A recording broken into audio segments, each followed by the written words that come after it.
his death was especially poignant because even as a priest, it is very rare to baptize someone and then sit with that same person many years later as he is about to enter the fullness of life with the Lord.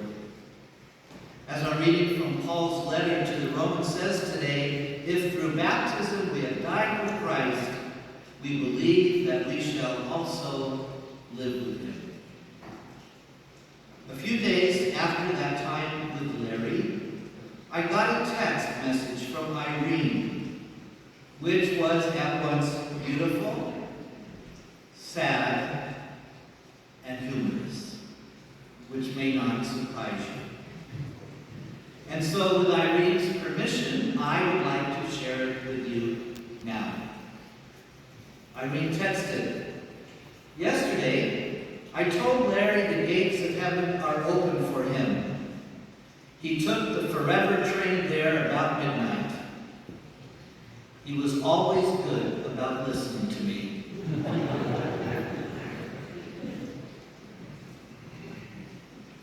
Well, Larry's ride on the Forever train to heaven, of course, means he is no longer physically with us, and that leaves an empty place in our lives. So today, again, we extend our condolences to Irene, Justin, Jody, and Shelley, and Larry's family. And while the empty space cannot be filled, our lives can continue to be full, and our lives can bring life to other people by carrying within us what Larry's life can teach us. And I am sure that that is exactly what Larry would want. As I think of his life, I think it can be described accurately as a life of advocacy. To be an advocate is so rich in meaning. Advocacy has to do with walking along the side with someone. Advocacy is about speaking for someone when they have trouble speaking for themselves. It is about accompanying someone in his or her struggles. Advocacy is about counseling and comforting others. Well, being an advocate, of course, is one of the descriptions of the role of a lawyer, and Larry was certainly true to this in his desire professionally to be there for those who might otherwise have been taken advantage of.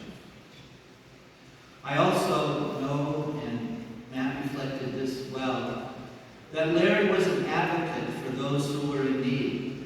He was an advocate for those who were maybe living on the margins of society through his charitable works. I also know that Larry was very drawn to the spirituality of Father Richard Rohr. Father Richard Rohr was a Franciscan priest who founded the Center of Action and Contemplation.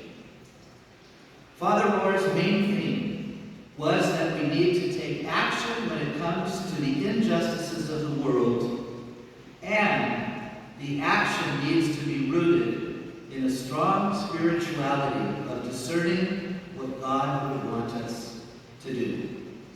My version of that means we don't just act in reaction to something, and we don't just sit around praying all day while the world is falling apart around us. Action and contemplation. Larry had a thirst for sorting out those two things. And that thirst was reflected in his involvement in his parish community. It was reflected in his regularly gathering with his men's prayer group. Larry and I would go to lunch from time to time, and attempting to eat, if that was possible, Larry was full of questions. He was full of ideas. He was full of thoughts. He was just so fun to hang out with, especially because his questions were really great questions, and not just kind of as they say, giving the boilerplate answer to type questions. They were deep questions, reflective questions. I also remember that Larry was always trying to get me to go on a Richard Rohr men's retreat. He even offered to pay for it. Well, I'm sorry to say, I never made it to one of those retreats, and I think Larry might have always been a little disappointed at that. I'm also grateful, though, that Larry really wanted me to experience something that had been so important to him. That powerful reading from the book of Revelation recounts a vision in which John the author said, "I saw a new heaven and a new earth. Behold, God's dwelling is with the human race. God will wipe away every tear from their eyes, and there will be no more death or mourning, wailing, or pain, for the old order has passed away." Larry very well understood that it was his, and it is our task, to help fashion a world where tears will be wiped away, and where a new order of life will take shape.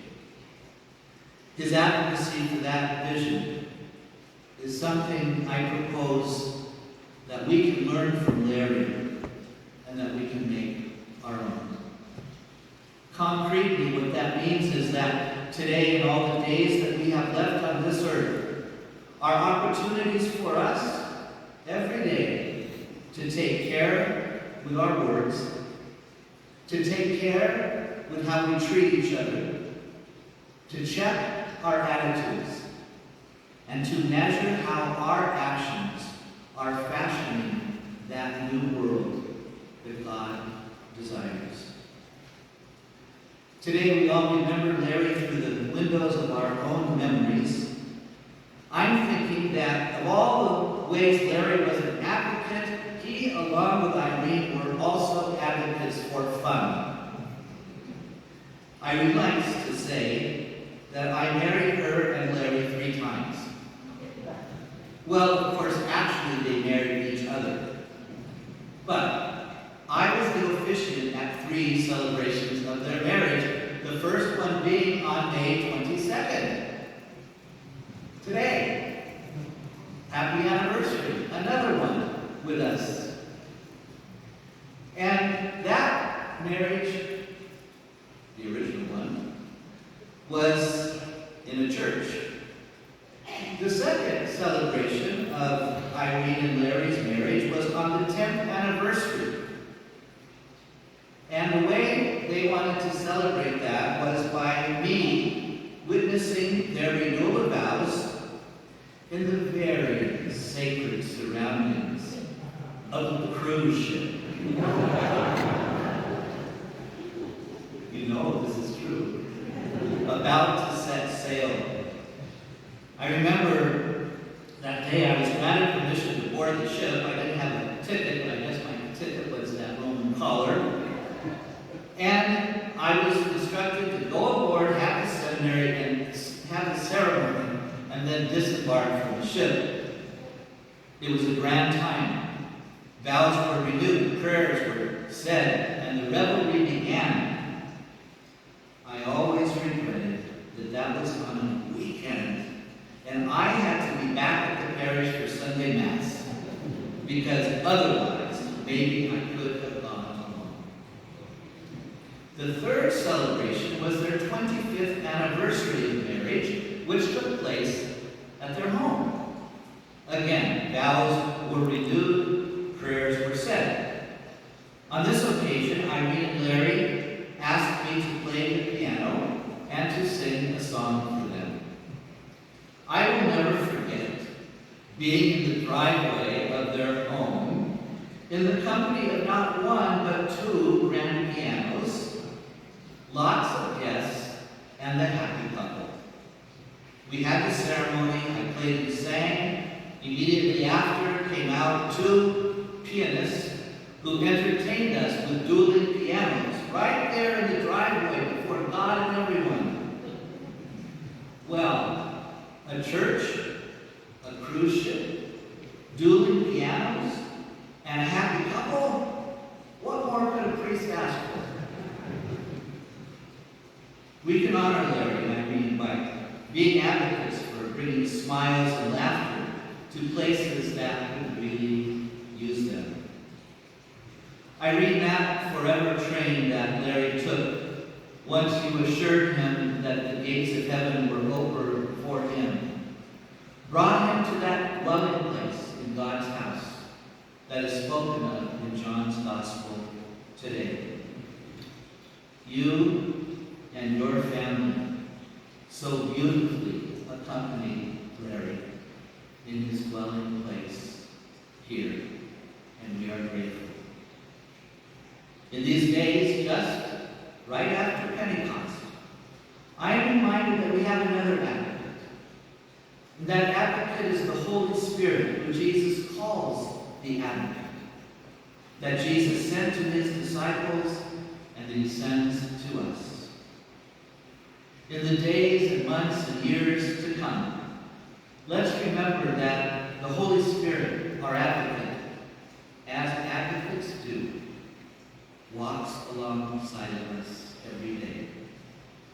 Our advocate, who speaks for us when we don't know what to say, who gives us counsel when we don't know what to do, who comforts us when we are hurting, and celebrates with us when we are joyful. I would like to now share a blessing written by a dear friend of mine named John O'Donnell, who has also gone to the Lord. You know, if Larry has more questions, John would be the one to talk to. So pay attention to that. Look for it. I reworked this blessing a little bit just for Larry. And it goes like this. Larry, may you continue to inspire us to enter each day with a generous heart, to be advocates for what is right, true, good, beautiful, and fun. To serve the call of courage and love until we see your face again. In that land where there is no more injustice and separation, where all tears will be wiped from our